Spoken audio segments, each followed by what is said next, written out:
Je ne veux pas citer des actrices avec toute leur fortune. Quand on les voit, c'est des monstres. Que vous dites charlatan, est-ce Oui. que vous faites également référence à certains médecins d'aujourd'hui? Maintenant, plus on a de l'information, plus les gens sont incultes, j'ai l'impression. Les gens rentrent dans le cabinet médical et veulent un résultat tout de suite ou te ramènent des photos là. Je veux ça. Moi, c'est qui me dit je veux ça, je l'envoie au psychiatre en face là. Mais alors attendez, faut que je comprenne bien là. On prend ce qu'il y a dans le cordon ombilical des bébés pour en faire des crèmes? Je veux vous dire, j'en ai pas du botox ici. J'aime bien vieillir.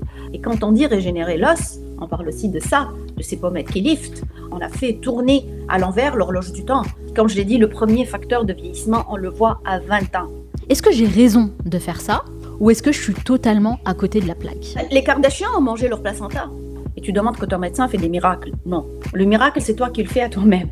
On peut s'habiller en mode parce que c'est des vêtements qu'on va jeter, mais mon visage, je vais pas jouer la mode avec mon visage, moi, parce que je peux pas faire marche arrière après. À la pointe de l'esthétique, moi, la pointe de l'esthétique, si je fais des choses pour maintenir et pour être le plus naturel possible. Et est-ce que je peux vous demander votre âge?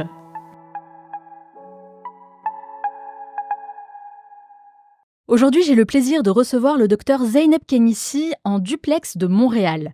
Avec plus de 20 ans d'expérience dans le domaine de la médecine, elle a exercé dans 3 pays, la Tunisie, la France et le Canada. D'abord urgentiste et médecin de famille, elle élargit ses horizons pour se spécialiser en médecine esthétique avec une vision qui la distingue. Des solutions naturelles, mais attention, toujours validées par la science et à la pointe de l'innovation. Peut-être l'avez-vous déjà vu sur les réseaux sociaux où ces vidéos virales ont touché des milliers de personnes à travers le monde. Elle y partage son expertise en médecine régénérative en présentant des techniques non invasives avec une pédagogie authentique et sans détour, n'hésitant pas à briser les idées reçues. Médecin de renom, communicante hors pair et polyglotte, c'est avec un immense plaisir que je l'accueille dans cet épisode. Docteur Zeynep Kennissi, bonjour et merci d'avoir accepté mon invitation. Bonjour Manel, c'est un plaisir d'être avec toi et ça me fait plaisir que tu m'as lancé cette invitation. Excuse-moi pour le tutoiement, on perd l'habitude. Au Canada, en général, on se tutoie. Donc, c'est la seule raison. Ça me fait plaisir d'être avec vous en duplex de Montréal. Je sais que vous avez l'impression qu'il neige 24/24 et qu'on est tout le temps comme des Inuits là. C'est pas vrai, il fait beau aujourd'hui, il fait très beau. Puis, je suis sûre qu'on a un beau taux d'ensoleillement, mieux que Paris. Et d'ailleurs, vous commencez votre journée, vous, à Montréal, alors que Oui, nous, on est déjà en fin de journée là. oui, oui, non, nous on commence, on a toutes les activités qui s'enchaînent après. Exactement. Alors, Zeynep, vous avez un CV qui est assez impressionnant, vous faites beaucoup de choses. Ce que j'aimerais savoir, c'est de quelle partie de votre parcours êtes-vous le plus fier? Alors, en carrière professionnelle, je suis fière de tout. C'est comme si mes enfants, je peux pas favoriser l'un à l'autre, mais c'est vrai que j'ai toujours un faible pour les urgences. C'est vrai, pourquoi? Parce qu'on ne sait pas qu'est-ce qui va traverser la porte. Parce Ouais. que c'est toujours du nouveau, parce que, je ne veux pas dire le mot ça passe ou ça casse, parce que là où je me sens le plus utile, c'est ça, c'est les urgences. C'est toujours de renouveau. Quand on part, on ne sait pas qu'est-ce qu'on va s'attendre. On ne sait pas la liste des malades, c'est quoi. Heu, on ne sait vraiment rien. Et donc, avec tout ce que vous faites, quel est votre why, la mission que vous vous donnez à travers tout ce que vous réalisez aujourd'hui? Bah, actuellement, avec l'âge, les enfants qui ont plus besoin de moi, j'ai slacké les urgences. Maintenant, la mission, c'est plus, d'essayer de combattre, de fausses idées, des choses que je vois véhiculer sur les réseaux sociaux qui m'horripilent, qui me font dresser les cheveux sur la tête et c'est d'où là que m'est venue l'idée de faire ça alors que moi et la technologie, disons que je sais à peine mettre une vidéo, hein. Chose, veut pas, c'est ça. Je sais pas q si vous pouvez me croire, je sais à peine mettre une vidéo. Et pourtant, Donc, vous faites des vidéos extrêmement virales sur TikTok. Donc, franchement, vous vous oui, débrouillez super bien. peut-être c'est spontané, les gens me reprochent mon accent, ma façon de prononcer, c'est que je ne retourne pas les vidéos, c'est pas un replay. C'est que j'ai 2 minutes, je dis ça parce que je vois, comme je vous ai dit, des choses, de tout et du n'importe quoi sur les réseaux sociaux. Donc, j'essaie un peu, pas de prêcher la bonne parole, de plus diriger les gens vers tout ce qui est, plus, juste, plus naturel, plus véridique. Donc, c'est vraiment ça qui vous drive, qui vous anime, le fait de Oui, combattre les idées reçues. Et Dieu oui, sait qu'il y en a beaucoup, hein. oui, absolument. Les C'est charlatans les charlatans du nouveau siècle, des médias. Ouais, vous avez beaucoup de travail du coup, hein, docteur Canissi. Oh, Mais je pense que on rame à contrevent, hein. Là, tu vas m'appeler Zeynep parce que je vais parler à mon nom. Je vais plus être docteur, comme ça mes opinions, tiennent de ma personne. Ça marche. Mais je pense que c'est ce qui plaît aussi, beaucoup à votre audience, c'est votre authenticité, votre franc-parler et le fait justement que ce soit pas trop travaillé, n'est-ce pas? Oui, comme je t'ai dit, c'est vraiment, comme on dit au Canada, c'est des vidéos sur le pouce là. J'ai 5 minutes, j'y pense pas quelquefois, hein, je fais des choses et puis je me dis: «Ah, j'aurais dû faire ça», mais c'est ça, c'est vraiment spontané, à cause du temps aussi, hein. J'ai pas beaucoup de temps et puis je les filme et puis je les mets aussitôt, que j'ai fait. Et c'est Donc marrant, c'est très spontané. vous utilisez un terme, qui m'intéresse, hein, parce que vous dites «charlatan». Est-ce Oui. que vous faites également référence à certains médecins d'aujourd'hui? Non, non, non, je ne me permets pas, je ne me permets surtout pas. Non, non, je parle, d'autres charlatans là, de c'est ceux qui parlent d'un sujet qu'ils connaissent pas et qui se permettent, de dire des choses. Par exemple, là, peut-être, je vais me faire lyncher, une correction d'un médecin, heu, c'est quelqu'un de très connu en France, je voudrais pas dire son nom. Elle fait du beau travail, elle parle beaucoup de diabète, c'est pas un médecin.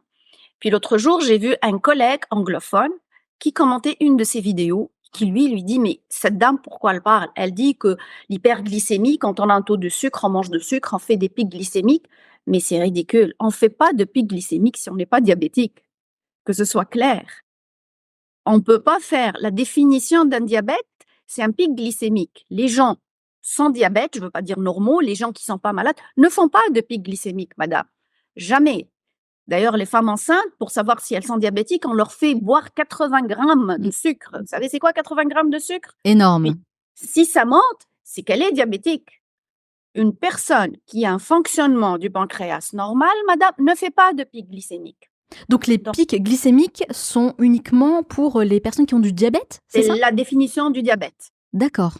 C'est clair. Quand on dit non, il faut pas parce qu'on fait non, non, non, c'est des choses et puis c'est des gens qui sont renommés, qui ont pignon sur rue. Donc c'est vraiment puis il y a aussi, du côté c'est pas juste du côté français, du côté, anglais, l'autre chose, américain, j'entends quelqu'un qui disait que le café c'est un monsieur extrêmement renommé qui fait beaucoup de vidéos sur le bien-être, sur le cerveau, qui a étudié les cerveaux, qui dit que le café acidique, puis dans l'Alzheimer, c'est la science ne dit pas su du tout. Au contraire, le café est très bon, buvez du café, je vais faire une capsule. Ce monsieur sort des choses où il y a aucune étude scientifique dessus. Mais alors vous savez Zeynep, il y a quand même, plein de choses qu'on peut entendre sur internet, c'est vrai. Les gens se proclament coach et docteurs de tout et n'importe quoi. Puisque vous mettez le doigt là-dessus, comment nous, en fait, on peut, identifier les personnes en qui on peut vraiment avoir confiance, ceux qu'on doit vraiment écouter et les autres, les charlatans? Bah, moi, malheureusement, j'ai pas mon cerveau avec moi. Quelquefois, j'aime bien sortir, j'ai un petit cerveau avec moi que je montre aux gens, je dis: «Use it, it's free, utilisez-le». Parce que actuellement, on n'a plus le droit, surtout la nouvelle génération, de dire: «Je ne sais pas». Ouais, On n'a plus le droit pour moi. c'est vrai. Même quand mes enfants, quelquefois, me posent des questions: «Quel est le meilleur lait?» j'ai dit: «Non, tu n'as plus le droit». Avant, on allait à la bibliothèque, je suis de le temps, on allait à la bibliothèque, on bouquinait, on cherchait des livres, on avait des références, puis internet, c'était payant, on allait chez les publinettes qu'on appelait pour trouver de l'information. Maintenant, plus on a de l'information, plus les gens sont incultes, j'ai l'impression. Mmh, c'est vrai. Parce que, c'est l'orgie de l'information. Mais quand quelqu'un te dit: «Tu fais un pic glycémique», tu peux chercher toi-même. On ne fait pas de pic glycémique, je le répète ici, si on n'est pas diabétique, point barre.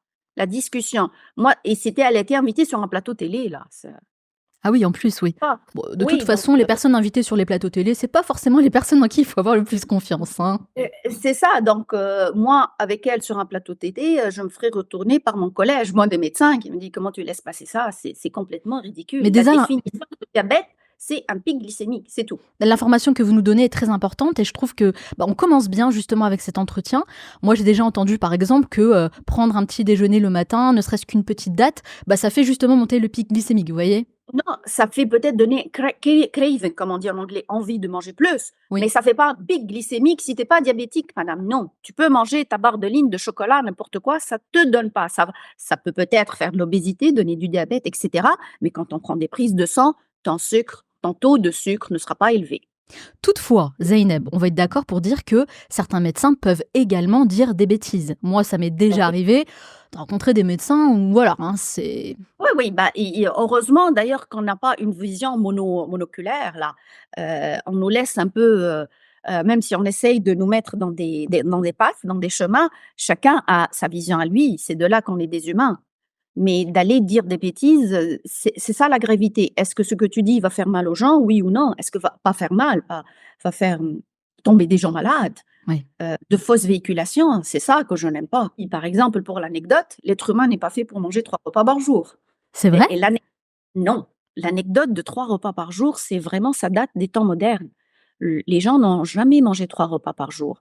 En fait, les arrière-grands-parents là, s'ils réveillaient le matin, on a remarqué que 80 des gens n'ont pas envie de manger le matin. Notre Mmh. métabolisme n'est pas là pour manger le matin.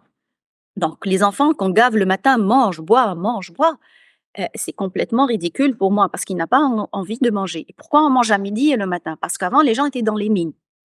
Ça travaillait. Donc, allez, on allait dans les mines sans manger le matin. Chacun avait faim à 10 heures, l'autre à midi, et cetera. Donc c'est pas très bien pour la production. Donc on a fixé 1 heure, midi, tout le monde doit manger. Et comme pour tenir à midi, il faut bien manger le matin, d'où le petit déjeuner. Et le repas du soir, c'était parce que monsieur, doit rester avec sa famille et critiquer madame un peu, certainement. Donc Bah oui, il faut un peu d'énergie pour ça. oui, donc mais manger midi, matin et soir, je défie quiconque, à 80 on n'a pas faim à midi. Puis on n'a pas envie de manger le matin. Mais parce que c'est ça, on doit manger le matin et les enfants ont des cours, de 5 heures, donc midi, c'est la pause. Si on laissait chacun manger à son rythme quand il a faim, je suis pas mal sûre qu'on n'aurait pas une épidémie d'obésité. Ouais, je suis totalement d'accord avec vous. Vous savez, c'est quelque chose que moi aussi j'ai entendu il y a quelque temps et bah, j'ai été élevée et éduquée comme ça avec cette croyance, hein, que le repas du matin, le petit déjeuner, c'était le repas le plus important et finalement je me suis écoutée. Il y a des matins, je me réveille, franchement, j'ai très faim. Donc je vais manger, je vais prendre quelque chose. Et d'autres fois, pas du tout. Vous voyez, ce matin, par exemple, j'ai pris uniquement une petite date. Je trouve que c'est ce qui me convient le mieux. Mais finalement, pour vous, Zaineb, quel serait le repas le plus important? Parce que moi, c'est quelque chose que j'ai entendu de la part de médecins, hein, qui me disait ça. Le petit déjeuner, c'est le repas le plus important. Vous Bah, répondez quoi à ça? c'était ça avant, on disait le petit déjeuner, le verre du lait. Maintenant, le verre du lait a disparu, de la pyramide alimentaire. On obligeait les enfants à prendre un verre. Je ne suis pas contre le lait, je ne vais pas dire que c'est un mauvais aliment là, mais on laisse les enfants tranquilles. Moi, celui qui n'a pas envie, je suis celle qui envoie ses enfants sans avoir mangé le matin peut-être, parce que un, il n'a pas envie, l'autre, il a faim. Le repas le plus important, c'est quand on a faim, c'est tout. Ouais, c'est ça. En fait, le plus Mais important, malheureusement, c'est d'apprendre à s'écouter. on est dans une société, on doit travailler 4 heures, donc oui, le matin, tu es libre, midi, la pause déjeuner, on est conditionné, ça me rappelle les poules dans un poulailler, tu manges à midi, tu manges le soir. Pour moi, le repas le plus important, c'est quand tu as faim, c'est tout. Il Ouais, y a pas d'heure. Il y en a qui en ont faim 6 fois par jour, il faut l'accepter aussi. Est-ce que c'est pareil pour la soif? Parce que pareil, on entend beaucoup dire qu'il faut boire au minimum 2 litres par jour. Non, c'est un mythe, j'ai fait une vidéo, je me suis fait, lyncher par certains, c'est un mythe. Tu te noies. On n'a pas besoin, on n'est pas des chameaux, comme je l'ai dit, on n'a pas une bosse pour garder de l'eau, on n'est pas fait pour boire. L'eau dans les poumons, ça s'appelle œdème pulmonaire en excès. L'eau dans le cerveau, ça s'appelle un œdème, cérébral. L'eau dans le cœur, ça s'appelle insuffisance cardiaque. L'eau dans les veines, ça s'appelle insuffisance veineuse et lymphatique. Non, on n'a pas besoin de boire de litres. Je défie quiconque, médecin, pas médecin, scientifique qui va me ressortir une recherche sur ça. On boit selon ses besoins, c'est tout. Vous voyez, c'est pour ça que je vous ai invité, Zaineb, parce que vous remettez les choses en place. Donc, comme pour la nourriture, hein, on boit uniquement lorsqu'on a soif. Pour moi, c'est ça, pas soif, soif, mais quand on a envie, disons. Et c'est pas quand on a soif, c'est très tard. Je ne bois pas. Je pense pas que nos grands-parents se trimballaient avec les fameuses gourdes, Oui, à la mode, là, je énorme. m'hydrate. Non, tu vas juste pisser plus, c'est tout. Et d'ailleurs, vous dites que boire beaucoup, justement, c'est contre-productif parce que c'est même dangereux. Bah, tu vas aller plus aux toilettes, tu risques de choper plus d'infections si tu es dans un endroit public. Deuxièmement, c'est dangereux pour certaines personnes. Oui, les insuffisances rénales sont limitées. Bien sûr, il y a quand on a des pierres dans les reins, on peut peut-être boire un peu et même là, c'est un peu dangereux parce que quand on est crise de douleur, si on boit beaucoup, on va mettre sous tension les reins avec risque d'explosion du caillou. Donc, on boit selon nos besoins. Comme je vous ai dit, l'eau en excès dans le cœur, ça s'appelle insuffisance cardiaque, dans les poumons, œdème pulmonaire, dans les jambes, œdème lymphatique, dans le cerveau, un œdème. Donc, non. D'accord. Bah, écoutez, c'est hyper intéressant parce que je vous assure, Zainab, moi j'ai toujours entendu toute ma vie qu'il fallait absolument boire plus. J'ai pas forcément ce problème, hein, parce que moi je bois pas de soda. Mon petit péché mignon, c'est le café. Ça, je ne peux pas m'en passer. Vous aussi?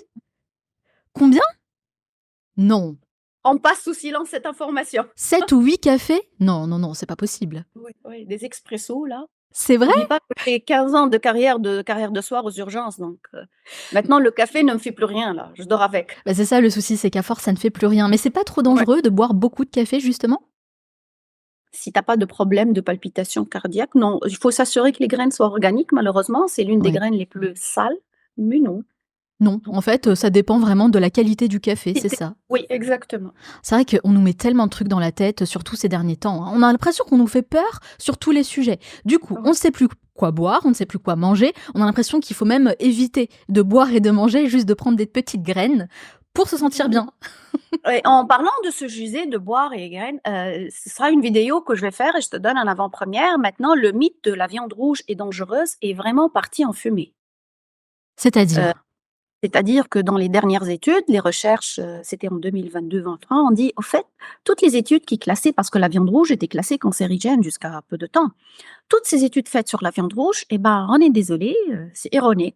Parce C'est vrai? qu'actuellement oui, parce qu'actuellement, on a un autre outil de faire des études. Donc ces tests qu'on a fait, c'était pas les bons tests et quand on applique sur les nouvelles méthodes, la viande rouge n'est pas si mal que ça en fin de compte. Je parle de vraie viande rouge, je parle pas de viande transformée, je ne parle même pas des mais donc la vraie viande rouge n'est pas si cancérigène et comme j'ai dit, on est des animaux avant tout, puis, c'est un des meilleurs apports protéiques. Après Après avoir, des années l'avoir mis sur le banc des accusés. c'est ça. Bah, après, c'est comme tout, encore une fois, c'est ce que vous disiez, c'est la qualité des aliments qu'on ingurgite. Exact. Et puis, il Oui, faut aussi être aware par rapport au business du moment.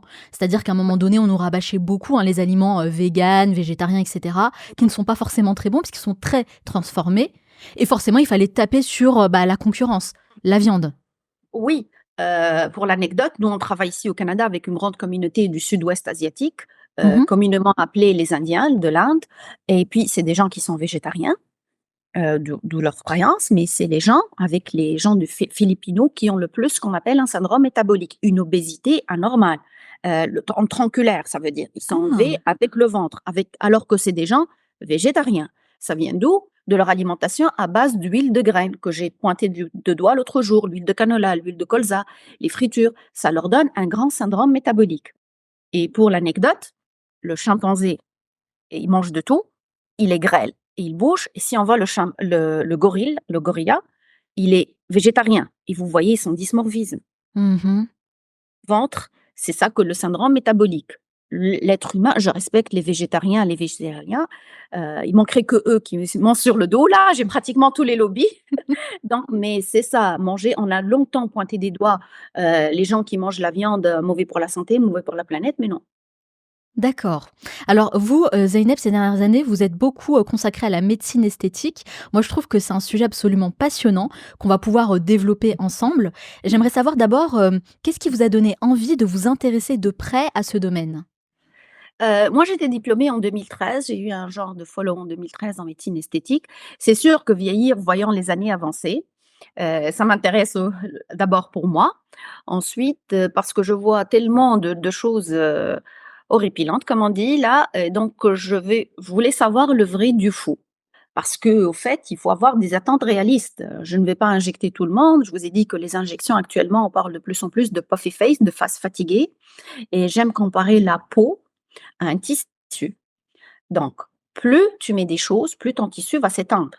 Tu sais, on Mmh. a tous le t-shirt qu'on peut plus mettre ou la robe moulante parce qu'elle a été étirée tellement. Mmh. Donc, plus tu mets, cette fois-ci, tu as mis une seringue, ta peau va t'étendre. Ça va tomber plus. Tu auras besoin de 2 seringues, de 3 seringues, de 4. Ça ne va plus en finir et tu vas atterrir complètement, excusez-moi le terme, les frères Bogdanov là. Fait partout pour avoir le résultat. Je ne suis pas contre absolument, mais pas à 30 ans, pas à 40 ans, pas à 50 ans. Il faut donc les seringues, on parle de puffy face, de face fatiguée. Puis je ne veux pas citer des actrices, surtout orientales, avec toute leur fortune. Quand on les voit dans les interviews directes, pas dans des photos où elles posent, c'est des monstres. Toutes elles sont défigurées.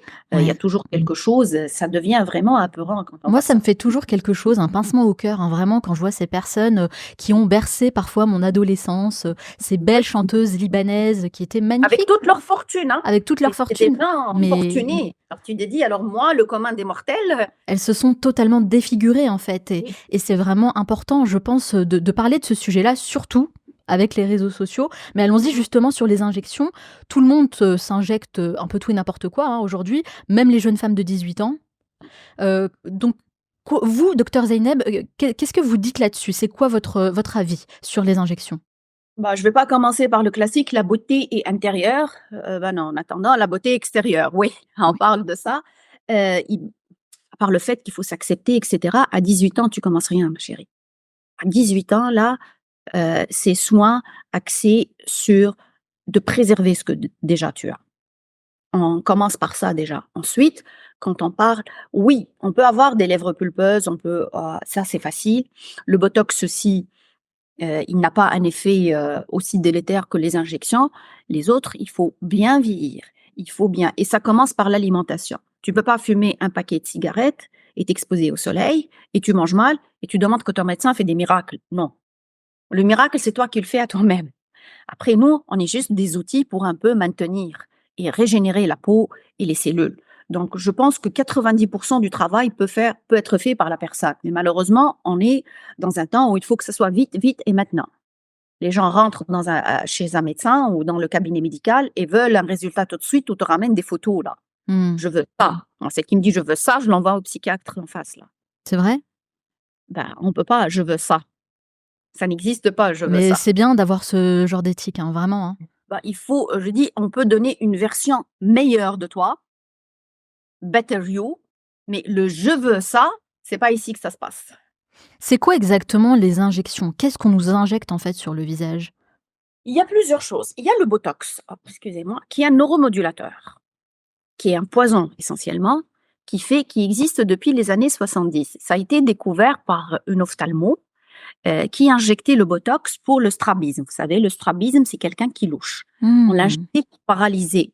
C'est quoi un strabisme? C'est un œil qui est plus fort que l'autre, donc le muscle ici, il est plus fort. Donc on essaye de paralyser le muscle pour ramener les yeux normal. Et ça, elle faisait l'injection en 4 mois. OK. Et l'anecdote, la personne à qui elle injectait, elle lui a dit: «Mais docteur, depuis que tu m'injectes», ça c'était aux États-Unis, «je n'ai plus de rides». Puis elle est partie parler à son mari, qui était un dermato, je pense, à l'époque, et de là, ça a commencé. Donc l'utilisation de botox, elle est vraiment antérieure à l'esthétique. L'esthétique est venue profiter de ça. Le botox, il fait paralyser. Je veux vous dire, j'en ai pas du botox ici. J'aime bien vieillir. Je l'utilise pour les gens à 20 ans, malheureusement à 30 ans, qui a déjà des rides creusées. C'est pas normal d'avoir ça à 20 ans, 30 ans. C'est pas normal. Donc le botox, on peut faire des petites mini lifts avec le botox actuellement. Je paralyse le muscle, je peux tout soulever ça, un lip flip, des yeux de biche, etc. Donc c'est ça qu'on injecte en superficiel. L'autre, ce sont les acides hyaluroniques, Mmh. communément connus comme le filler. Bah, il y a 25 000 actuellement sur le marché, les cross-linked, les non cross-linked, les épais, les non épais, pour les lèvres, pour le volume. Ça injecte pour donner du volume. Ça attire de l'eau après pour donner du volume. Et maintenant, il y a l'autre, le Sculptra, le Radiesse, etc., qui sont faits pour que ton corps produit lui-même. Mais Mmh. ce qu'on ne sait pas, le Sculptra, pour l'anecdote, c'est une invention française. C'était un docteur, je pense à Toulouse, une femme docteur, qui à l'époque, les malades sidéens qui ont le sida avaient une atrophie du visage. Les gens qui ont le sida, après à la langue, ils fondent, une fente musculaire totale et ils ont des trous dans le visage. Donc cette femme utilisait le Sculptra. Chez les sidéens, les premiers à avoir utilisé, c'était les sidéens pour reconstituer le visage. D'accord. Donc, c'était ça, la neuromodulation pour faire ça. Et du coup, c'est parti aux gens qui sont pas malades, à but esthétique, pour un peu reconstituer le visage. Mais ce qui est sûr, c'est qu'on a besoin de beaucoup d'injections, mais beaucoup. Les gens qui s'estiment avec une seringue vont avoir le résultat qu'on montre dans la publicité, c'est pas ça du tout. Oui, c'est ça, c'est qu'en fait, c'est comme une spirale infernale. À partir du moment où on commence, on ne peut plus s'arrêter. Voilà, il va falloir y aller, régulièrement pour pouvoir avoir un résultat entre Oui. guillemets «satisfaisant» parce que ça dépend qui le fait, comment et cetera.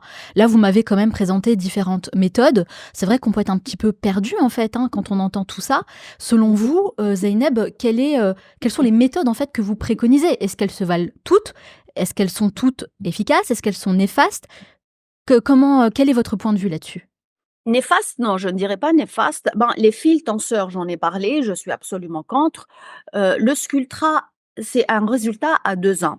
Ce genre de fil tenseur de Sculptra, c'est des gens très, très riches, je préfère, qui ont de l'argent pour refaire aux 2 ans ou 3 ans. Mais pour le commun des mortels, on peut commencer avec du botox.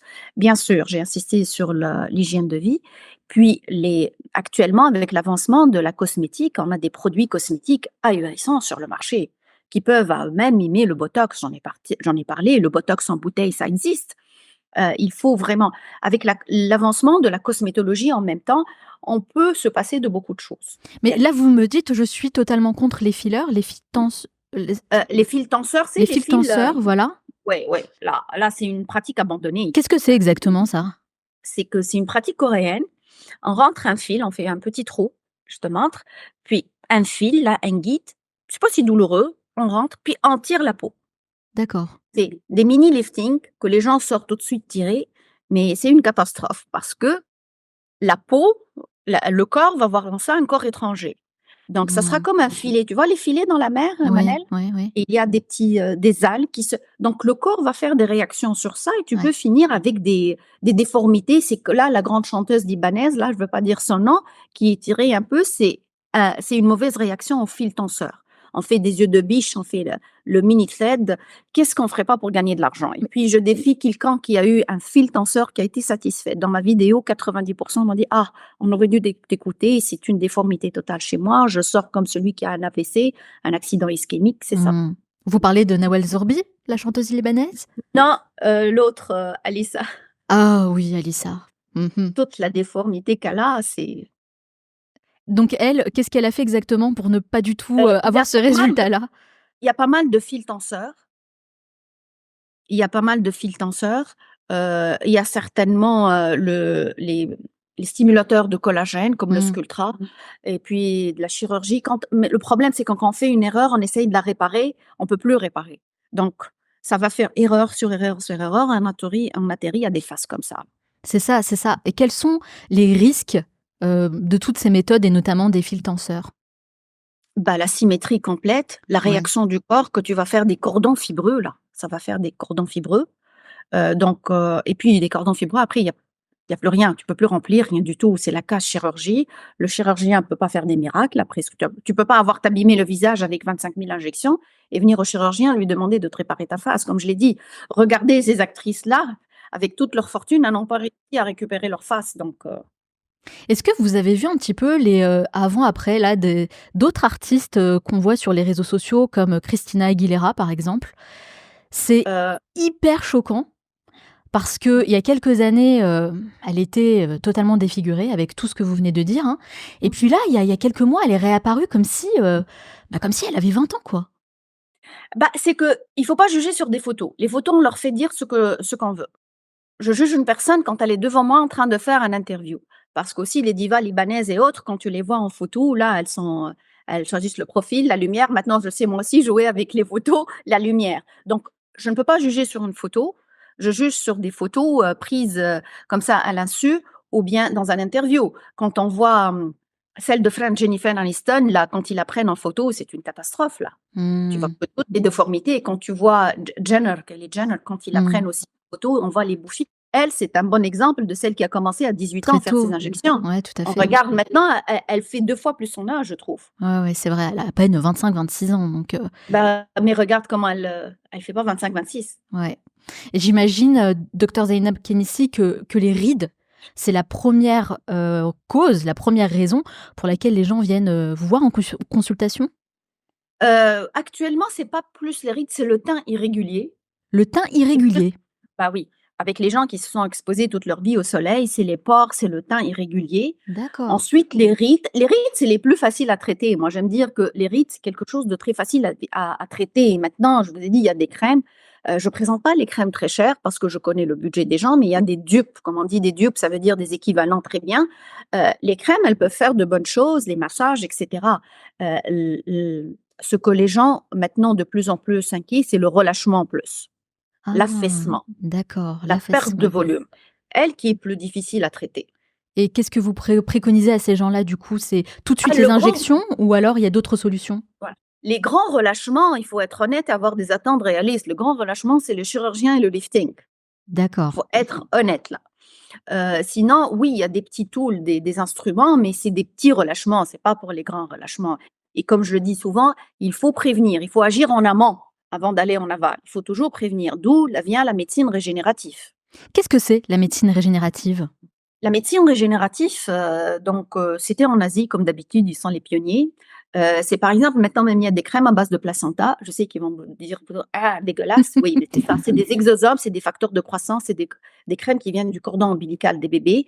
Il y en a aussi des fabriqués qui sont, donc en laboratoire et c'est ça là où je te prends ton propre sang et on fait du PRF ou du PRP avec la médecine régénérative. Il y a des facteurs de croissance dans notre sang, il faut juste l'utiliser, pour ralentir les rides, tout en fait, c'est tout. C'est tout un milieu, la médecine régénérative Mais et alors pour attendez, faut que je comprenne bien là. On prend ce qu'il y a dans le cordon ombilical des bébés pour en faire des crèmes? oui, il y a des crèmes à base de placenta, oui. D'accord. Mmh. Bah, ici au Canada, quand on accouche, on nous dit: «Est-ce que tu veux garder le cordon ombilical dans des banques, génétiques?» Si jamais un des enfants après a une leucémie, j'espère que non, on peut utiliser ces cellules souches pour le traitement. D'accord, OK. Et on peut Ouais aussi et les utiliser pour faire de la crème? oui et puis l'anecdote, vous savez qui a inventé le premier la médecine régénérative? Non? La comtesse Dracula. Ah non, mais c'est pas vrai. J'aime dire ça. Bah oui, moi j'aime dire ça selon la légende, parce que selon la légende, c'est la Dracula femme qui une fois, elle a battu une de ses servantes, mais pas la légende, elle, c'est une histoire vraie, elle est de la noblesse romaine. Elle a battu une de ses servantes et la servante a saigné et le sang est venu sur la main de cette comtesse-là. Puis elle a remarqué que la partie de sa main où elle a reçu le sang, elle était plus jeune Ah! et donc elle a commencé à chasser les petites vierges du village pour faire des bains de sang. D'accord, ça vient de là! Ça la ra Oui, oui, parce que ça la rajeunissait. J'ai oublié le nom là, j'irai sur Wikipédia pour me rappeler de ça. Du coup, ils ont su ça, la disparition de jeunes filles de village. C'était au Moyen Âge, pas au Moyen Âge, peut-être, 1500-1600 et ils ont, fait un procès. Puis comme elle était de la noblesse, ils ne pouvaient pas la tuer, elle a été emmurée dans son château vivante, donc jusqu'à ce qu'elle meure. Donc moi, en lisant cette histoire, parce que je m'intéresse beaucoup à l'histoire, en étudiant la médecine régénérative et que je dit: «Tiens, la première, elle a bien inventé il y a longtemps».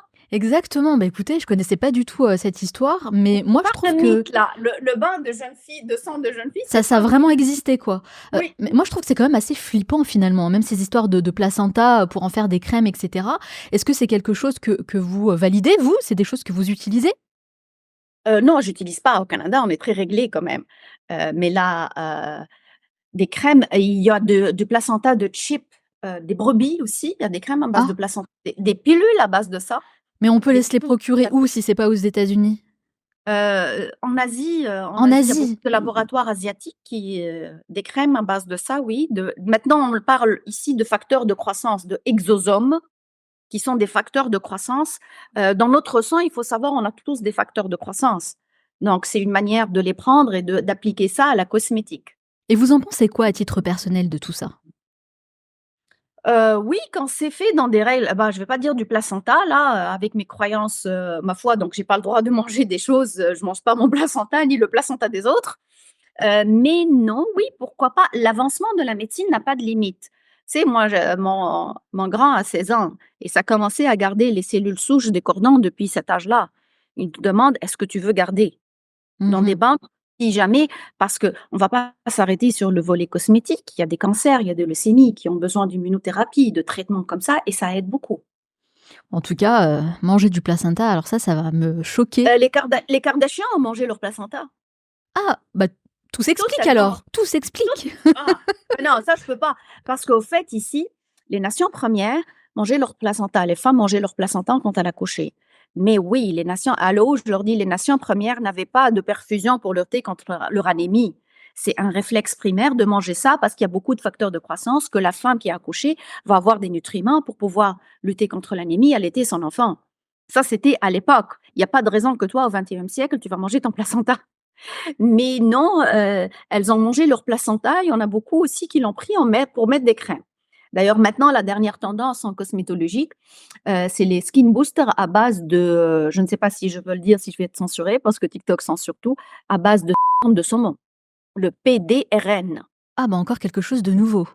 Si tu vois le PDRN sur des ampoules de Skin Boost, c'est du de saumon et c'est excellent pour la médecine régénérative. C'est les meilleurs skin boosters que j'ai vus. C'est vrai? Ça a Ouais, quoi comme résultat? Pourquoi c'est les meilleurs? c'est un glow. D'accord, Ça lutte contre, c'est ça. Mais les gens doivent avoir des attentes réalistes. Tu peux pas avoir une séance et demander un résultat. En général, c'est une séance par 3 semaines sur 3 séances et ensuite on maintient une par 6 mois. Du coup, c'est très coûteux. C'est pour ça que les gens d'accord. disent: «Non, non, ça va coûter cher, donne-moi 2 seringues et puis ça va y aller». Mais les 2 seringues vont pas répondre à ta question. En tout cas, si on revient sur, le sujet du placenta, comme vous Mmh. l'avez compris, hein, Zeynep, c'est quelque chose qui me choque, hein. Les placentas donc sont stockés et gardés, Pas dans les les placentas, hôpitaux? non, pas les placentas, les cordons om les cellules souches des cordons ombilicaux, oui. Sont gardés et stockés dans les hôpitaux après les accouchements? Pas les hôpitaux, dans des centres spéciaux où on garde les cellules souches, oui. C'est fait Ah, automatiquement? si tu le demandes, si tu t'acceptes. Ils te le demandent systématiquement quand tu accouches. D'accord et après c'est utilisé par les industries cosmétiques? Non, pas au Canada. Non, non, au Canada, c'est en utilisation si tu as besoin dans des D'accord, années. Mais ailleurs, dans d'autres pays, oui, le placenta est utilisé. Je ne veux pas citer des pays, mais on sait très bien que c'est pas les mêmes, règles en vigueur. Donc, oui, le placenta est utilisé, les cellules souches sont utilisées, oui. d'accord. Donc c'est stocké uniquement sur demande?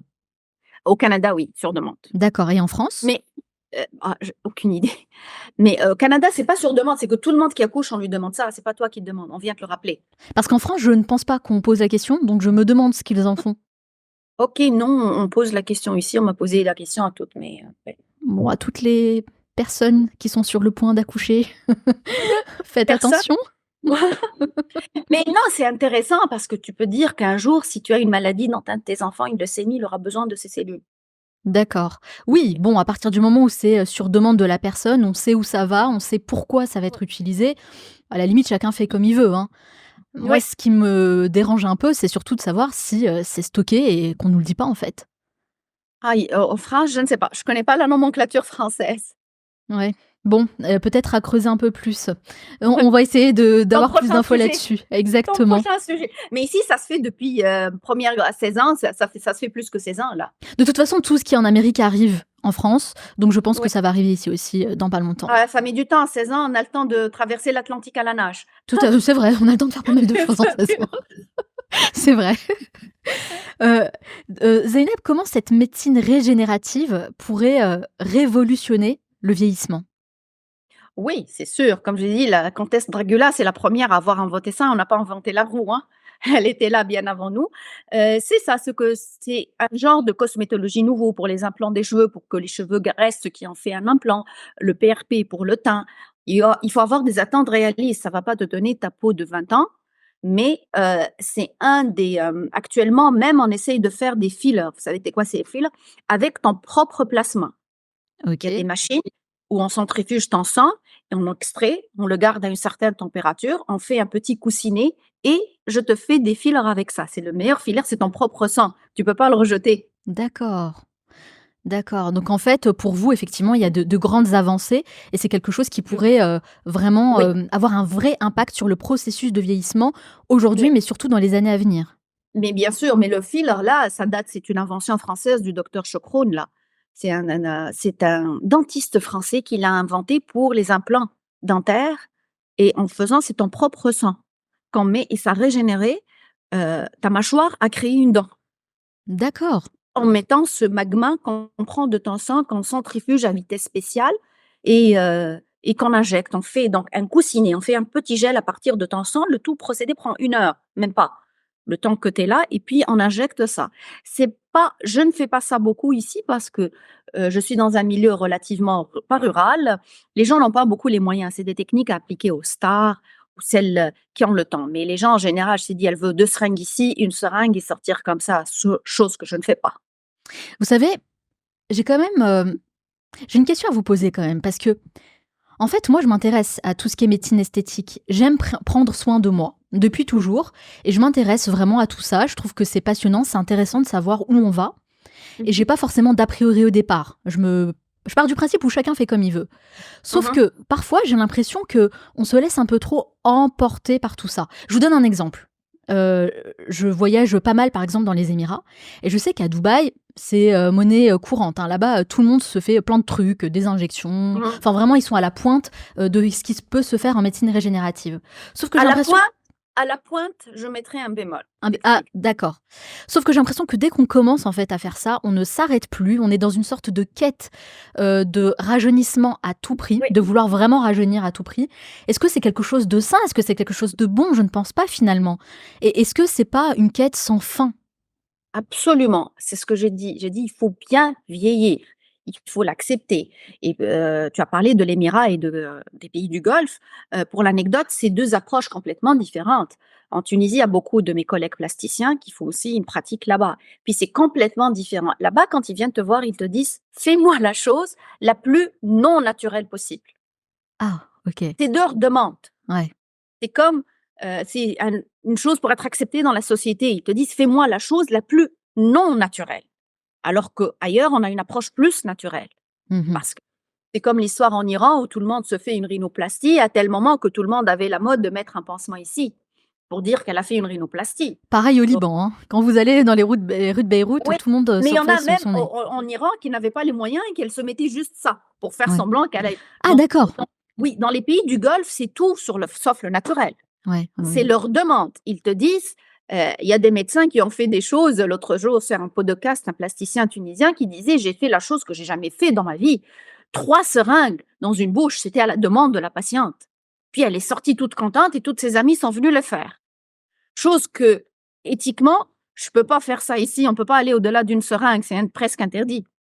Donc, heu, c'est 2 approches différentes. À la pointe de l'esthétique, moi, à la pointe de l'esthétique, si je fais des choses pour maintenir et pour être le plus naturel possible, pas pour déformer. Parce que là-bas, c'est le look, les frères Bogdanov, la mâchoire qui coule comme ça, comme le Frankenstein que j'appelle, la mâchoire à la Frankenstein.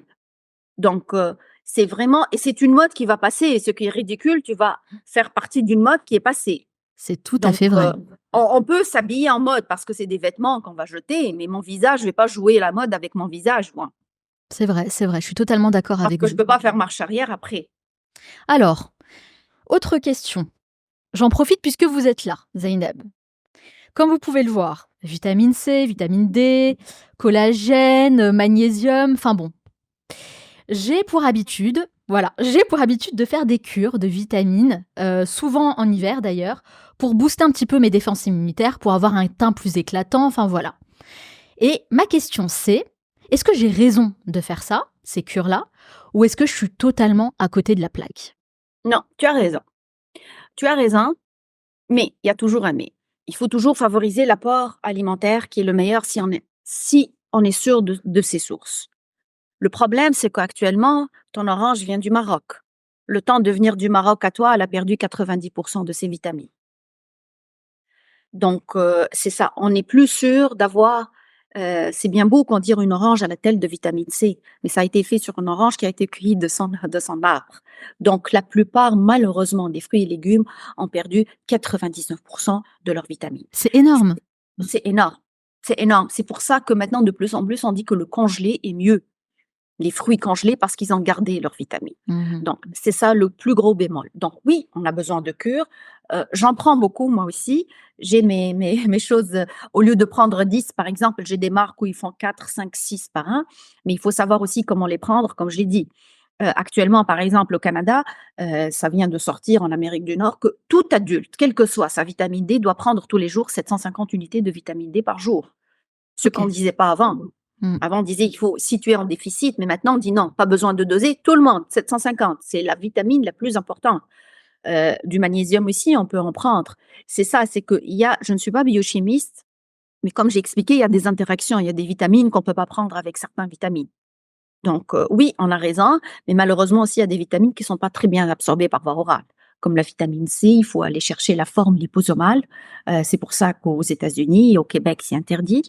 Ils font les gens des cours intraveineux de vitamine C, de glutathione, de NAC, de NAD, maintenant qui l'hormone jeunesse, la vitamine jeunesse, le NAD, on s'injecte.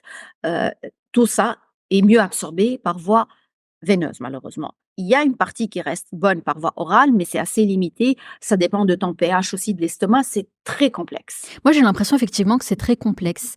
Et Mais c'est tu as vrai, raison de le prendre. j'ai raison de le prendre, c'est une bonne Oui, chose. Mais c'est vrai oui. qu'on voit de plus en plus de marques qui arrivent sur le marché, qui proposent des cures, des compléments alimentaires, plein de choses en fait. Et Mm. forcément, on est tenté parce qu'on se dit que, bah oui, on manque d'énergie, de lumière sur le visage, de plein de choses. Et c'est vraiment la question que je me posais. Mais selon vous, du coup, quels sont les compléments alimentaires qu'on devrait tous avoir à la maison? Tous, sans exception, les enfants. Je vais commencer par les basiques pour ne pas me faire tirer par les autres, euh, pour ne pas avoir de problème. Oméga 3, vitamine D, magnésium et un complexe de vitamine B. Tous, Tous, sans exception. tous. D'accord. Après, il y a le zinc, je peux te parler du zinc, etc. Mais je parle de ça en basique. La vitamine D, 750 unités par jour pour tout le monde. Je ne parle pas des gens déficitaires. Puis moi, dans ma carrière, j'ai vu les gens les plus grands déficitaires en vitamine D, c'est les gens à peau foncée. Très paradoxal. Ouais, c'est vrai. Oui, parce que la peau est opaque, donc elle n'absorbe pas très bien la lumière du soleil qui aide à synthétiser la vitamine D. D'accord, et donc ça, c'est, quelque chose que vous préconisez pour tout le monde, pas uniquement les enfants? Oui, non, non, tout le monde. Ça fait quand Moi, mes même, enfants, ils discutent plus avec moi, là. Le matin, c'est leur pilule. Le matin, ça se discute pas. L'oméga 3, en tout cas, c'est essentiel. C'est le plus fort anti-inflammatoire. C'est l'une des meilleures. Si on a un seul à prendre, c'est l'oméga 3. l'oméga 3. Si on D'accord. a un seul.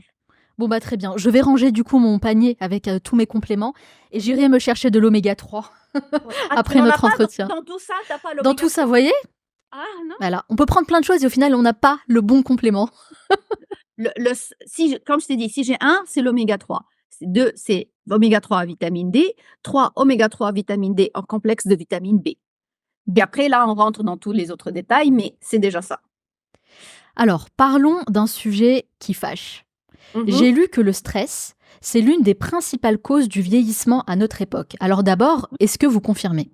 Oui, absolument. Le stress oxydatif, c'est la première cause, pas la première cause, mais c'est une des causes, je dois mesurer ce que je dis, des maladies de haute pression, de cancer. Certaines personnes ont eu de cancer après des chocs immenses de stress.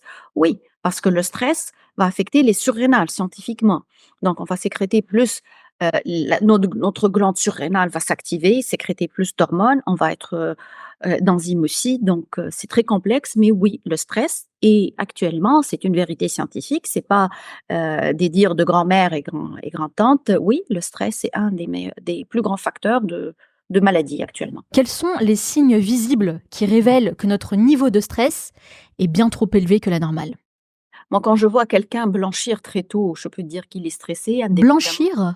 Blanchir, les cheveux qui blanchissent Ah rapidement. oui, oui, oui. Marie-Antoinette a bien blanchi en une nuit, hein, je peux le confirmer. Est-ce que c'est vrai C'est ça? Ça se peut, oui, oui, Oui? parce qu'actuellement, des études, je sais que les grands-parents disaient ça, le stress, ça blanchit les cheveux, mais il y a une étude scientifique qui a mis les mots dessus. Oui, le stress va se faire, on sécrète beaucoup d'adrénaline, et l'adrénaline, qu'est-ce qu'elle fait? C'est un réflexe primitif, ou fuir ou te battre.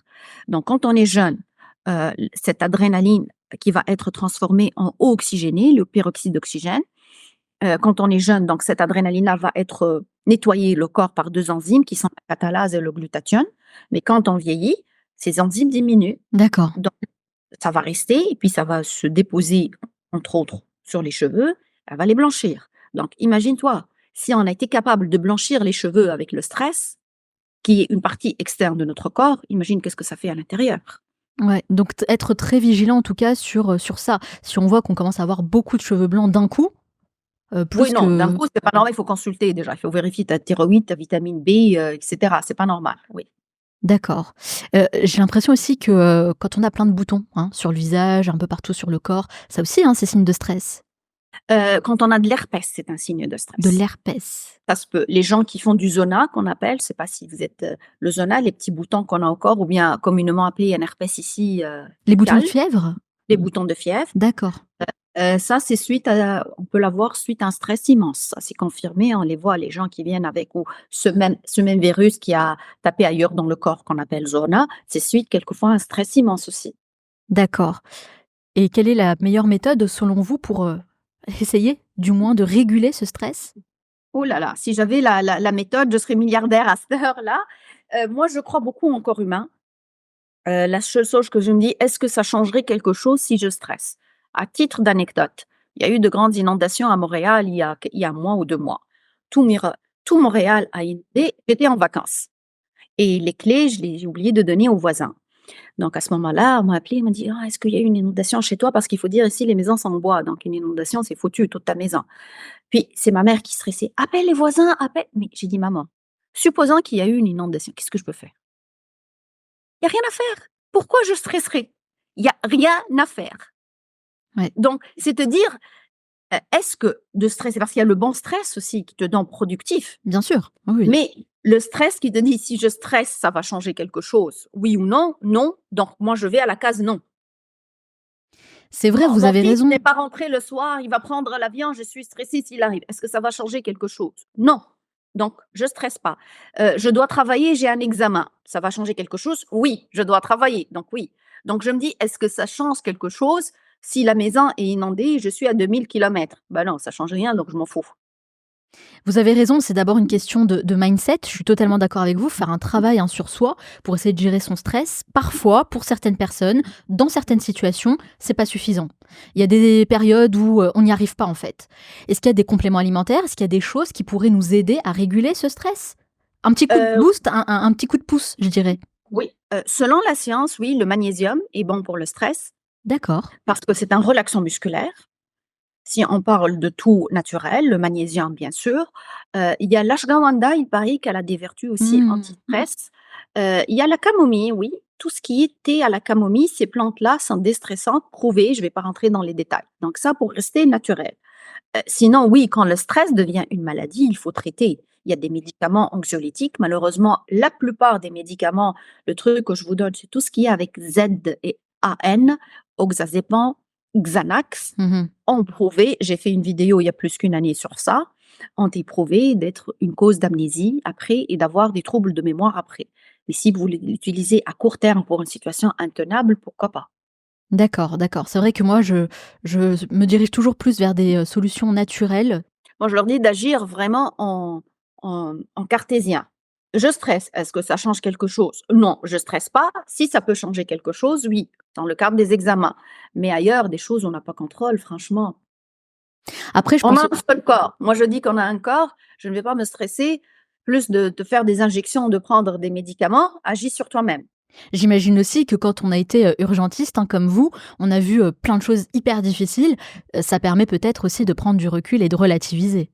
Oui, probablement c'est dû à ma malformation professionnelle que je me dis que si ça stresse, au contraire, je dois garder vraiment mon sang-froid parce que si je stresse, toutes mes émotions, toutes sont chamboulées et je peux pas donner le meilleur de moi-même au patient qui est devant moi. Donc, stresser devant une personne qui saigne de partout ou un bébé ou quelque chose, va pas avancer les choses forcément. Autre sujet sur lequel, vous parlez beaucoup et je trouve que vous avez tout à fait raison de le faire. On sait ô combien le sport fait partie des piliers essentiels, hein, pour une bonne santé, sauf qu'il existe un tas de sports possibles. Il y a plein d'activités qu'on peut faire. Pareil pour, les compléments alimentaires, la nourriture et cetera. On peut se sentir un petit peu intimidé, perdu, on ne sait plus quoi faire. Selon vous, quel est le bon programme pour rester en forme? D'accord. D'abord, pour rester en forme, il faut s'entendre qu'on ne fait pas le sport pour maigrir.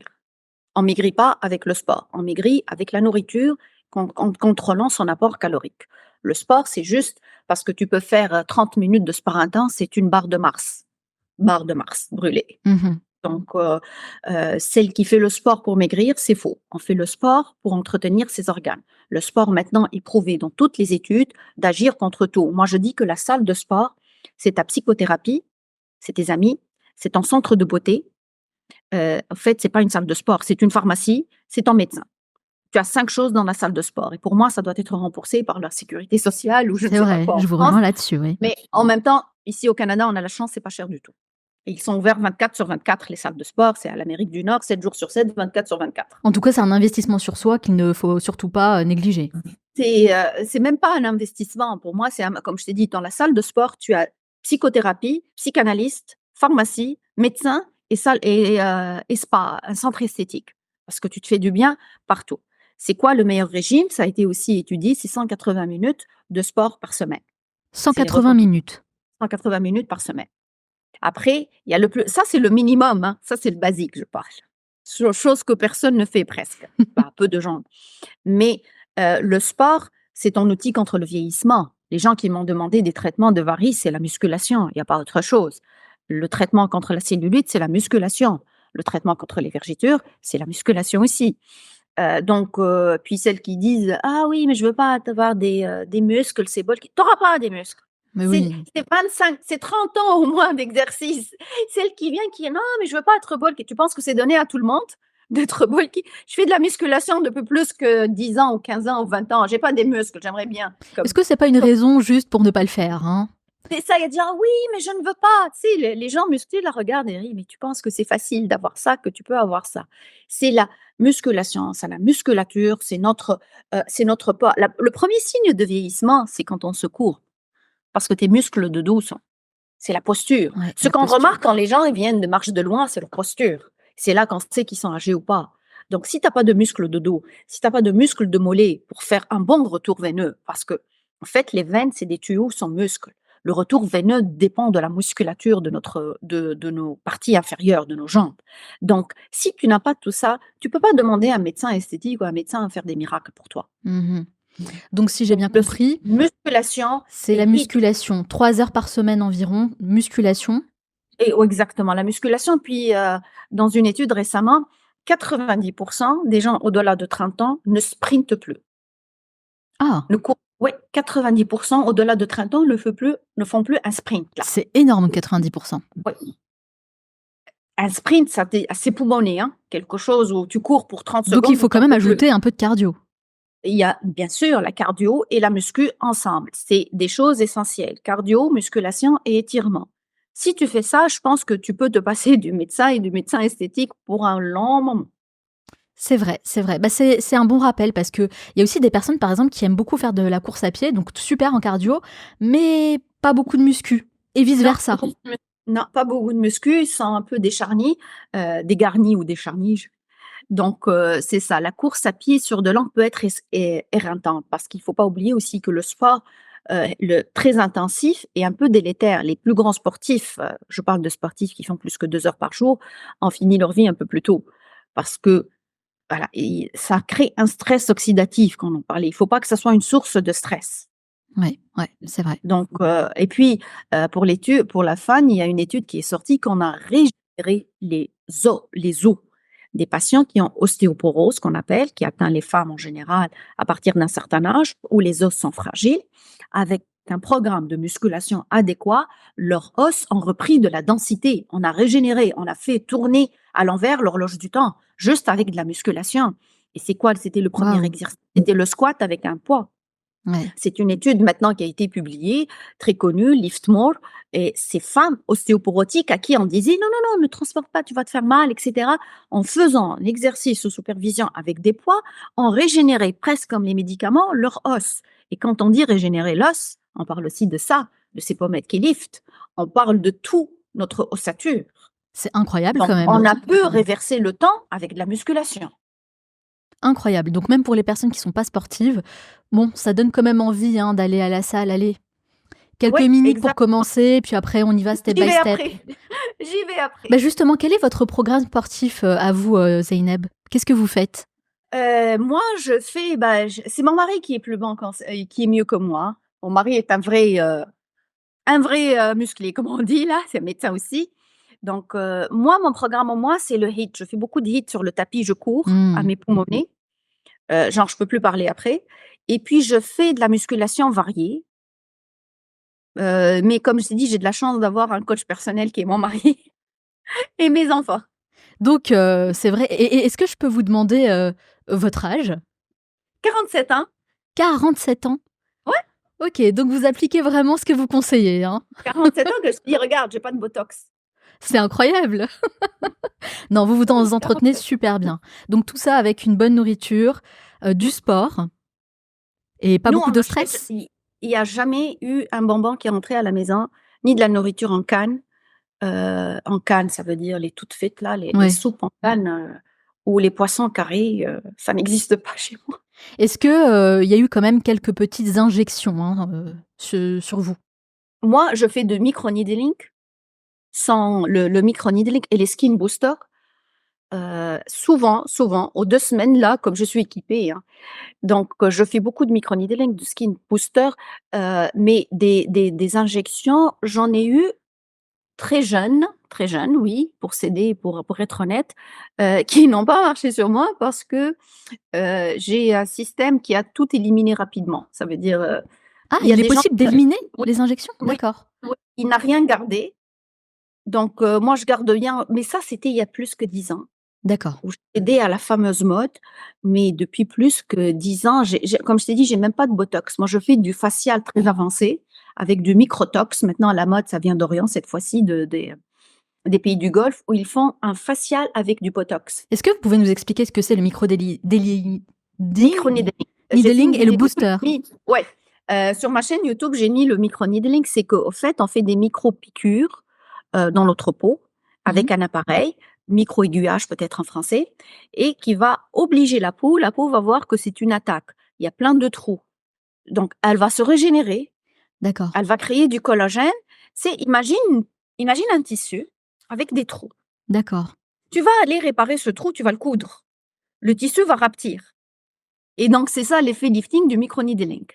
C'est qu'on fait beaucoup de trous, des micro-channels à la peau, comme ça même les produits que tu vas mettre vont pénétrer plus parce qu'aussi tamponner les produits comme ça marche pas, il faut bien les faire pénétrer. C'est une des techniques, c'est pour ça que les asiatiques sont supérieurs à nous parce qu'ils se massent en mettant leurs produits.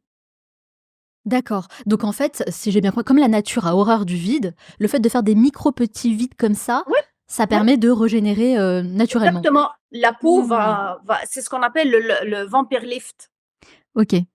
Donc la peau va se régénérer. Comme je t'ai dit, j'aime bien l'imaginer comme un tissu avec des trous. On va aller rafistoler tout ça, le tissu va rapetir. Et donc c'est ça notre peau, elle va rapetir. Est-ce que ça fait mal? Du tout, Pas du tout? du tout. Et c'est à faire combien de fois, Bah, ça dépend des cas, écoute. Par expérience, bah, moi je le fais au mois. Sinon les gens qui sont un peu maganés plus, peuvent faire 1 ou 3 semaines pour 4 séances. Ensuite un entretien aux 6 mois. D'accord, donc ça demande quand même de l'entretien, hein? Ça demande de l'entretien. Bah oui, parce qu'on vieillit. Mouais, forcément. Le Oui. booster, c'est pareil? Le skin booster, c'est Skin des booster. injections. Le skin booster, c'est des injections dépendamment de ton type de peau. Il y en a avec le sperme de saumon, comme je t'ai dit, c'est nouveau. Il y a avec de microtox, du petit botox qu'on dilue spécial. Ça, c'est un truc sur le. Je pense qu'il n'est pas arrivé en Europe. On appelle ça le microtox. Donc, D'accord, on prend du botox qu'on dilue. Il y a même qui le vendent et qu'on fait dans la. On injecte, c'est pas on injecte, c'est comme le skin booster en botox. Et comme le botox, il réduit les pores, donc ça va faire un lifting immédiat avec une peau sans pores. d'accord, Mais d'accord. quand je te dis un lifting immédiat, je ne parle pas des avancées là. Mmh. Avancées, je te dis, ça c'est la chirurgie, il faut savoir se retirer. Et ça coûte combien ce genre, d'intervention? C'est cher? Au Canada, c'est très variable en fonction des provinces. Il y a la province, l'Ontario, qui peut aller jusqu'à ça dépend du produit qu'on met. Le micro-needling sans produit peut être de 100 à 150 $, mais si on met de bons produits, ça peut aller de 300 à 400 $. Du coup, les D'accord. gens veulent pas payer 300 $ au mois. Ils veulent: «Allez, donne-moi 2 seringues et c'est tout», alors que l'autre, le 300 $, c'est un investissement à long terme. C'est ça, on en fait moins, en fait? Exactement. On D'accord, fait une par mois, après une aux 6 semaines. d'accord, OK. Aux 6 mois, excuse-moi. Ouais, c'est un budget, hein. En fait, tout ça, finalement, Exactement. Du coup, je dis agir en amont. Une bonne alimentation, tout à fait. une bonne diète, une bonne hygiène de vie, c'est ça. C'est pour ça, ça coûte, oui. Alors Zainab, moi j'ai intégré une, séquence très spéciale pour cet entretien. C'est quelque chose que j'ai pas fait auparavant, mais je me suis dit que comme je vous avais avec moi aujourd'hui, c'est une séquence Mmh que j'ai appelée Tips and Tricks. Donc c'est simple, je vais vous poser des questions très simples, directes et mh. l'idée c'est que, bah, de répondre le plus simplement et directement possible pour qu'on puisse comprendre et avoir des, je dirais des conseils pratiques, qu'on puisse emporter avec nous, des tips and tricks. OK? Parfait. Parfait. Alors je vais les prendre avec moi. Alors, ma première question. Elle est peut-être simple et basique, mais pourquoi les cheveux deviennent-ils blancs en vieillissant? Et est-ce qu'il existe vraiment des moyens d'inverser ce processus? Absolument. Oui, ils deviennent blancs, comme je l'ai expliqué, à cause, de déficit de catalase et à cause de déficit de catalase et de glutathione et à cause de la perte d'activité des mélanocytes et du stress. Et actuellement, j'ai fait une vidéo de 1 heure que j'ai mise sur ma chaîne YouTube. Il y a des Parfait. compléments alimentaires et des traitements topiques à mettre et son apport de vitamine B12, beaucoup de fruits de mer aussi. Pour l'anecdote, comme je l'ai dit, le peuple inuit n'a pas de cheveux blancs presque, ces gens âgés, parce qu'ils ont une alimentation essentiellement à base de fruits de mer. Autre phénomène qui apparaît avec l'âge, évidemment, c'est la chute de cheveux. Est-ce qu'on peut prévenir ça et comment? Absolument. D'abord, il faut faire une prise de sang pour voir si on a des problèmes de vitamines, de thyroïde ou d'anémie ou de fer. Ça, c'est le basique. Mmh. Ensuite, pour prévenir, il y a les apports vitaminiques. Il y a ma vidéo où j'ai parlé de la gélatine. Et puis, j'ai eu des retours de gens qui m'ont expliqué, une femme m'a dit qu'elle a essayé tout ce qui existe sur cette terre en complément alimentaire qui lui coûtait des milliers d'euros, j'exagère pas. Et avec la gélatine, comme je l'ai expliqué dans la vidéo, elle a repris, elle a doublé sa masse de cheveux en 2 mois. Alors que dans les études que j'ai mis sur la gélatine, c'était 54 semaines. Les gens ont eu des Mmh. retours en juste 2 mois avec la gélatine. La gélatine. Oui, la gélatine bovine, j'ai tout expliqué dans la vidéo, mais sinon, il y a de très bons apports alimentaires, la biotine, le zinc, le méthitium, tout ça, on peut lutter. C'est la chose, disons, la plus facile à lutter contre, Intéressant. oui, D'accord. De toute façon, nous, on donne des tips and tricks là et puis après les personnes qui nous écoutent, hein, si elles sont intéressées, exactement, qu'elles aillent faire leurs recherches plus en voilà, profondeur, c'est tout à fait normal. exactement. En ce qui concerne la calvitie et notamment chez les hommes, tout le monde parle de génétique. C'est vrai qu'on dit si ton père a de la calvitie, bah forcément tu en auras aussi. Que dit la science à ce sujet? Est-ce qu'il y a des moyens de l'éviter? Des moyens de l'éviter, oui. Il y a des pilules chez les hommes qu'on appelle la finastéride, mais ils refusent de la prendre parce que ça donne des troubles érectiles, mais il y a aussi un médicament pour les troubles érectiles. Ce qui est sûr, c'est que les gens qui me disent: «Si on arrête, ça revient», oui, parce que l'alopécie androgénique, c'est quelque chose que tu as tout le temps. Donc c'est à prendre au long cours. Ou assumer, c'est très beau d'être chauve ou de se raser, ou bien oui, il y a, à part les implants, il y a, pour l'alopécie androgénique, c'est pas la gélatine qui va marcher, c'est la finastéride, c'est, le microneedling avec des produits topiques, le minoxidil 5. Les gens qui m'ont dit qu'on est allergique au minoxidil 5 parce que ça donne des palpitations cardiaques, il y a actuellement une nouvelle molécule qui est sortie, qui est aussi efficace que le minoxidil 5, même supérieure. Et J'ai expliqué ça, qu'il y a des gens qui répondent pas au minoxidil parce qu'ils ont un gène spécial, il faut mettre la fameuse tryténoïde avant. OK, très En bien. passant, la gélatine, c'est un traitement protéinique. Ça se vend en sachet. C'est les traitements protéines pour les cheveux. Oui, oui. Il y a des femmes qui ont mis la gélatine dans leur shampoing et les cheveux ont poussé comme pas possible parce que c'est un traitement de protéines où tu fais la OK. gélatine quand tu as la dans l'eau et puis tu mets sur tes cheveux après le shampoing et tu les rinces. C'est vraiment un traitement de protéines. Masser le cuir chevelu, est-ce que ça peut aussi aider pour prévenir la calvitie? Tu m'as pris ma prochaine vidéo, hem, 4 minutes de massage par jour sur 24 semaines a augmenté l'épaisseur du cheveu. Je parle pas du Ah. nombre, Mmh. mais l'épaisseur du cheveu. D'accord. Donc visuellement, Sur effectivement, si le 24 cheveu est semaines, plus oui, épais, on peut voir une exactement. Ça, différence. c'est une étude prouvée, c'est 4 minutes de massage sur 24 semaines. Elle a changé la génétique du cheveu en le rendre plus épais. Ça veut dire, c'est pas que tu vas reprendre tes cheveux d'avant, Mmh. tu vas être plus fort. Donc elle a changé la génétique du cheveu elle-même. De la gamine de 14 ans à Kim Kardashian, bah, tout le monde porte des fossiles aujourd'hui. Toutefois, vous, docteur Kenissi, vous dites que c'est quelque chose à ne surtout pas faire et j'aimerais beaucoup savoir pourquoi. Bah, parce que, bah, ils m'ont dit que quand c'est bien fait parce qu'il y a une alopécie de comme les gens qui tirent le cheveu trop en arrière, le cil est très fragile. Si tu vas mettre un autre cil, ça va les alourdir, puis ça va faire une alopécie de traction au fur et à mesure. Ah bon? Donc, bien oui, on appelle ça une alopécie de traction. Et vous C'est savez, ça, les gens n'en ont pas forcément conscience, hein. C'est très à la mode, les fossiles, hein. ouais, tu sais les 2 battements d'ailes là et tu en gé on a qu'elle a mis des Et on cercles s'envole. de balais, 2 balais là, les 2 balais dans les yeux, non. En fait, D'autant plus que naturellement, on peut faire des choses. dans quelques années, en fait, on aura plein de personnes qui seront chauves des cils, c'est ça? Bah oui, c'est ça, Oh, une alopécie de traction. mon Dieu. Mmh. Dans l'une de vos vidéos, vous mentionnez un produit qui a attiré mon attention, mais vraiment grand. C'est la Novorétine qu'on retrouve dans les Ouais. crèmes de luxe à plusieurs centaines de dollars et pourtant, vous expliquez qu'on pourrait obtenir des effets similaires avec un seul produit qui s'appelle le Luban Dakar, un caillou qui est accessible pour moins de 20 dollars. J'ai trouvé ça hyper intéressant. Est-ce que vous pouvez nous en dire plus?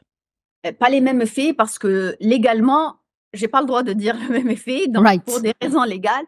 Au fait, je me corrige. Le Louben Dakar, c'est le cousin de la Novorétine. OK, La novorétine, officiellement, c'est le nom donné à la résine de l'arbre qui vient de l'île de Chios en Grèce. d'accord, C'est la résine de cet arbre-là. Ça se peut, ça se peut que le Louben Dakar, c'est la même chose, mais ce sont cousins. Mais pour des mentions légales, la novorétine, c'est la résine de cet arbre-là. d'accord, Donc, oui, ça rentre dans la composition. Vous avez juste qu'à googliser une novorétine. C'est un breveté et déposé, qui donne cet éclat. On peut l'avoir avec le Louben Dakar. On peut l'avoir dans une autre vidéo avec l'acacia gum. Acacia gum aussi, qui est déposé, un brevet déposé pour le lifting, ça rentre dans les crèmes. Puis d'accord. bientôt, je donnerai une petite bombe pour les pores immédiatement. C'est le périphényl actuellement, qui n'est autre que les lentilles vertes. Les Mais lentilles c'est un vertes scoop, oui, qu'on mange? D'accord, bon. un brevet, ça s'appelle le périphényl, a été capable d'enlever les pores. J'ai l'impression qu'on trouve quand même pas mal de choses, hein, dans la nature, hein, qui permet, Exactement, de prendre exactement, soin oui, de soi. Parlons un oui, petit peu, du collagène. oui. Alors moi, c'est quelque chose que j'ai commencé à consommer à titre personnel, notamment dans mes smoothies mais je vois plein d'avis là-dessus. Je sais pas trop, en fait, quoi en penser, donc j'en profite, vous êtes là. Vous, Zeynep, vous en pensez quoi du collagène? Moi, je me fie strictement aux études scientifiques qui ont été faites et les biopsies de peau. Oui, le collagène régénère la peau et il donne une épaisseur à la peau et il est bien métabolisé. Donc, ceux qui me disent non, que ce soit des docteurs ou non, sortez-moi vos études. Moi, c'est des études faites dans NCBI, dans tous les journaux. Le collagène a prouvé son efficacité. Moi, Je me j'utilise, du collagène marin. Est-ce que c'est Oui, bon ça? lui, il est le meilleur pour la peau.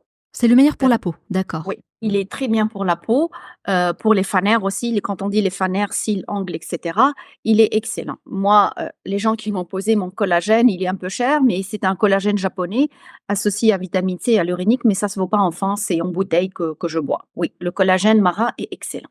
Bon, bah, je vais Et continuer du puis, coup à les mettre dans mes smoothies. plus il est liquide, plus il est mieux. Je ne bois pas tous les jours pour être honnête. Je ne suis pas stock à une routine particulière. Donc, la bouteille, je peux la prendre sur 2 jours et je prends 1, 2 jours là. Parce que j'ai pas de problème particulier, heureusement. D'accord, OK, donc c'est pas forcément quelque chose qu'on doit prendre régulièrement. Non, c'est ça. Les gens que régulièrement, non. Quand t'as pas de problème, moi, c'est 2, 3 fois par semaine. Mais quand j'ai mon mug comme ça avec mon smoothie, je mets combien de grammes de collagène dedans? Ah, moi, j'ai des bouteilles, donc, j'ai des unidoses. Des unidoses? Ça veut dire des bouteilles à consommer, des shots par jour. Ah d'accord, OK, vous avez Donc, déjà le mais shot je qui est pense, préparé. en général, c'est 1 cuillère à 2 cuillères. À soupe? Non, non, non, le collagène, c'est 2 thé, 2 cuillères à thé. OK, Non, non. OK. Quel impact l'exposition au soleil a-t-elle sur le vieillissement prématuré de la peau et quelles sont les solutions pour atténuer ces effets? 1 000 000 %. Comment? 1 000 000 %. Un 1 000 000? million pour cent d'impact. Ah oui. Ouais.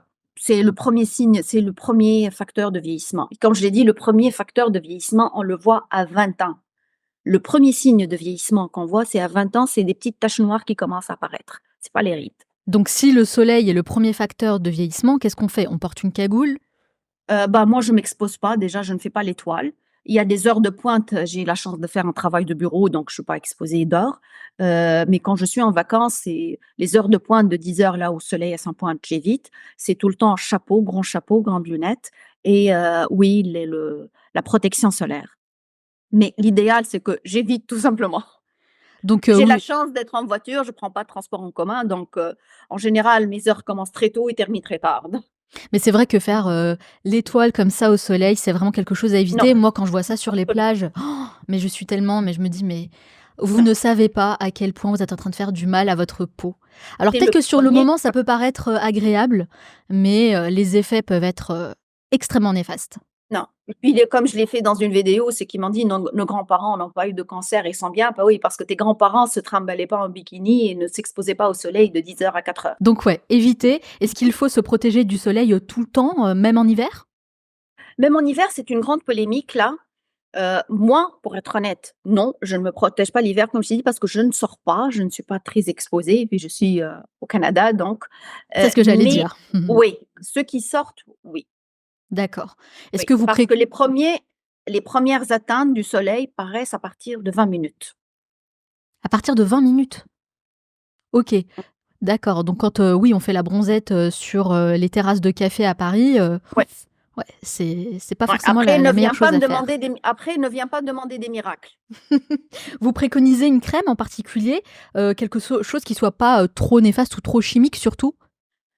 Oui, il y a des crèmes, je les ai vu des vidéos pour recommander. Malheureusement, les meilleures crèmes, c'est co pas malheureusement, c'est pas des crèmes européennes, hein, que veux pas, c'est des crèmes, japonais, coréens. Et quand on sait leur hantise du soleil, C'est et vrai. là-bas, qu'ils sont tous équipés et on voit la qualité de leur peau, on comprend qu'ils font les meilleures crèmes. Oui, ils mettent Heu même des umbrellas, des petits Oui, parapluies, oui, mmh. oui, c'est leur meilleure crème. Je vais citer des marques même nord-américaines. Ici, les gourous, les crèmes les plus huppées, c'est Elta Medical, Elta MD, ELTA MD, qui sont des crèmes à coût de 50 à 60 $ je pense, le pot de crème, ça passe vite.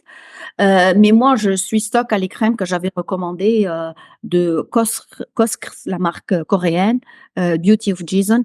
Je trouve que c'est les meilleures crèmes qui ne sentent pas que c'est un écran total. Actuellement, la mode, c'est ne pas avoir ce film-là. Mmh. Oui, Mais comme j'ai dit, la crème toute seule suffit pas. d'accord, donc qu'est-ce qu'il faut faire en plus? Chapeau. Chapeau, Bah oui. d'accord, ouais, ouais, ouais. Oui, c'est pour ça qu'ils ajoutent les petits parapluies, faut Oui, il y a vraiment il y a des se protéger au chapeaux, maximum, quoi. il y a même des visières actuellement ici sur Amazon, il y a des chapeaux avec des visières qui descendent. Alors moi, j'ai adopté une habitude dans ma routine skincare, qui vient justement tout droit d'Asie et c'est je vais vous montrer ça tout de suite. J'ai tout pris, hein, c'est ça, La le gua gua sha. sha. Oui. Donc pareil, on lit plein de choses, hein, sur le gua sha. Je sais pas vraiment si ça a de vrais effets. Je sais que ça me fait du bien, c'est assez agréable, hein, quand je le fais. Mais vous, vous en pensez quoi et comment je devrais l'utiliser? C'est bien, c'est déjà bien parce que j'ai fait déjà une vidéo pour lutter contre le relâchement du visage. Il y a des techniques approuvées de massage qui ont remonté la peau de 3 millimètres. C'est le massage du docteur Okuda, ça existe aussi dans mes vidéos. Donc le massage, lui, il a remonté la peau. Le gua sha aussi, elle a sa particularité, c'est que malheureusement, je vois beaucoup de plus de gens qui mettent des crèmes comme ça et qui partent. Non, une crème, elle doit pénétrer. Donc le fait d'utiliser le gua sha, il va favoriser la circulation, tu vas avoir plus d'effet de tes crèmes. Qui dit favoriser la circulation, la régénération musculaire, la régénération cellulaire plutôt, et un massage en même temps. Donc oui, c'est approuvé, oui, absolument. D'accord, donc Mais s'attendre à des miracles quand on voit sur internet, évidemment, non. évidemment. Écoutez, docteur Zeynep, Kinissi, je peux continuer à parler avec vous pendant des heures. Honnêtement, vous êtes un puits de connaissances, de sciences, j'adore ça. J'ai encore plein d'autres questions, mais on va devoir s'arrêter là puisque vous avez d'autres, Oui. engagements et d'ailleurs, je vous remercie encore une fois pour le temps que vous nous avez accordé, la valeur de tous les conseils que vous nous avez, partagés aujourd'hui. Si on veut en savoir davantage sur vous, sur ce que vous faites, si on a envie d'aller un peu plus loin, où peut-on vous retrouver? J'ai une petite chaîne YouTube, Docteur Kazed. Comme j'ai dit, je suis pas très bonne en électronique, en tout ce qui est médias. Donc c'est ça et quelquefois je fais des lives, Mmh. à propos de certains sujets de médecine et d'esthétique D'accord, très et bien. c'est là où on peut me poser toutes les questions. Sur YouTube, vous avez également, évidemment les réseaux sociaux, hein, TikTok, Oui, Instagram, c'est ça, TikTok. où là on peut retrouver Instagram, je vos suis pas petites très vidéos. Instagram. Plutôt Non, je TikTok alors. oui, c'est ça. On va partager évidemment tous les liens en description, de cet épisode et pourquoi pas faire un opus 2, hein, sur, d'autres prochaines questions. Je suis sûre qu'on Je va suis avoir plein de prête. feedback. Je suis prête. Merci C'est juste encore, qu'aujourd'hui, je suis prise avec le temps, mais je suis prête quand tu veux, Manel. c'était passionnant. Merci beaucoup, Parfait. docteur Merci Kenissi. beaucoup. Je vous souhaite beaucoup de succès dans tous vos futurs projets. Merci beaucoup et toi aussi, bravo pour l'émission très intéressante. Merci. Merci, au revoir.